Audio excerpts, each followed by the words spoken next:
price, promotion, place. Let's have a sesh on marketing mix analysis. Remember the marketing mix, the 4 Ps, it is basically your tactics to increase your sales. Let's go through some chains of analysis that could help you for those longer marketing mix questions. We'll start with product. So product, it might be of a certain quality. That quality might be high or low. So if it's a high quality, it's likely to have more expensive raw materials or components, or some research and development has been put in to the product to make it of a high quality or a high specification.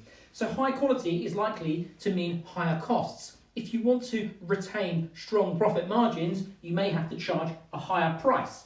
So a higher price, well then because it's a higher price and of a higher quality, it's likely that you want to have a high image for that particular product. So you might want to consider segmentation. Segmentation could be, for instance, in terms of income. You might be targeting higher income customers.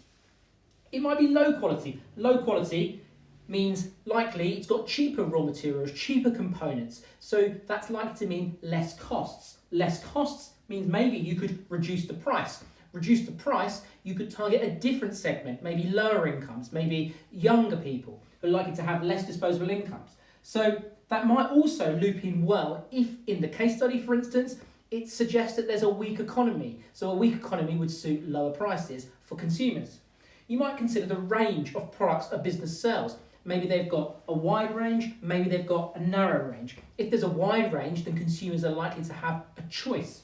A choice, so when consumers go to the shop, it's a one-stop shop. You can buy everything you need because they sell a range, much like groceries. So you're meeting the needs of the customer.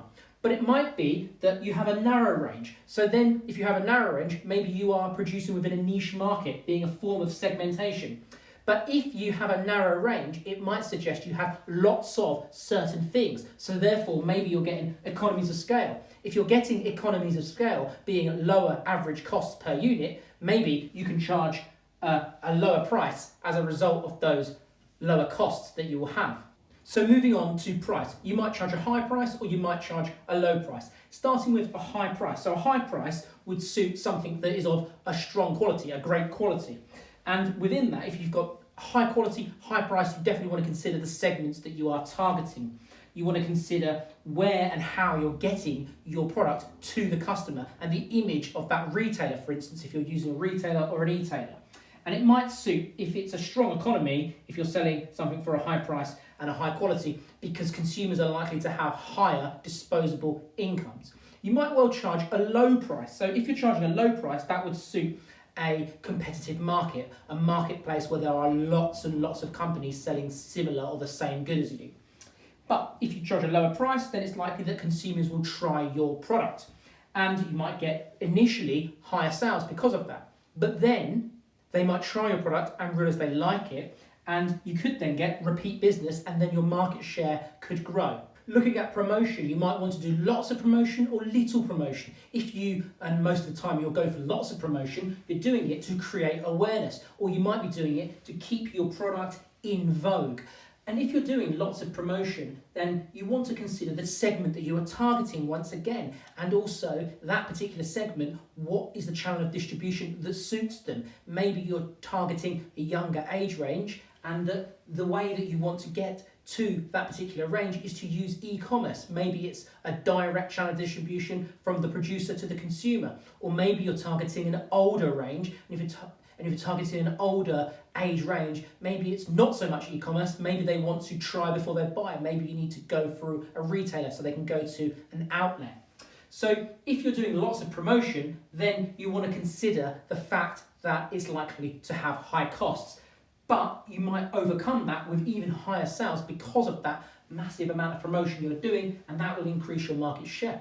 You might, in some circumstance, go for less promotion, little promotion. Why you might do that is that it would reduce your costs, and because it reduces your costs, you might be able to reduce your prices. And it might suit if you've got a high social media reach, for example. So social media, you could argue, is a cheaper form of promotion. Moving on to place, so how you get the product to the consumer. So you might want to do it through an outlet. Maybe you use an outlet, maybe you set up an outlet so your consumers can try the product before they buy it. This might suit high ticket items, for instance, cars, which are likely to be a very high price and consumers will want to try it before they buy it. And because of that, you're giving them more trust in the purchase, and that might be a way to increase sales. With outlets, you might want to consider the perishability of the goods. For instance, there's a reason why coffee is not sold through e-commerce. Coffee is sold often through outlets because it meets the customer's needs. Looking at e-commerce domestically, you might use e-commerce, and a good reason for that is that you don't need to pay as much rent because you won't need that outlet that's potentially in an industrial estate or in a high street. So then there's less costs, less fixed costs, means that you could charge potentially a lower price, and that would increase sales. You might look to do e-commerce internationally. So if you do it internationally, that's going to give you a big reach.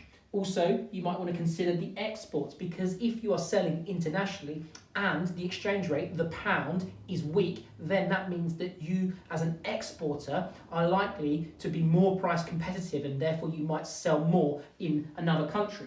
Because especially if it's a competitive market and because of weak exchange rates, you are looking like a cheaper price. You might want to use an indirect channel of distribution. So you might want to use a retailer or an e-tailer because you don't have the marketing reach, but they do. So you're not using a direct channel of distribution, you might use an indirect channel of distribution when you go from the producer to the retailer to the consumer. And you're using their higher reach to get higher sales. Now let's summarise. So to summarise on the marketing mix, it's really important that you can try and integrate the various areas of the marketing mix into your analysis to get that depth and get that detail. Also, it's important to consider that the marketing mix must evolve over time. And to think about that evolution for the 4 Ps, you might want to consider the 3 Cs, the 3 considerations being, are you in a competitive market? What is the competitive nature of the market that you're in? Are you having customers' needs that are frequently changing? Maybe you could think about the product life cycle for this.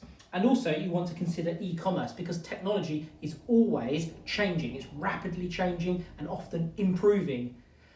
I hope that helps, and I'll see you in the next video.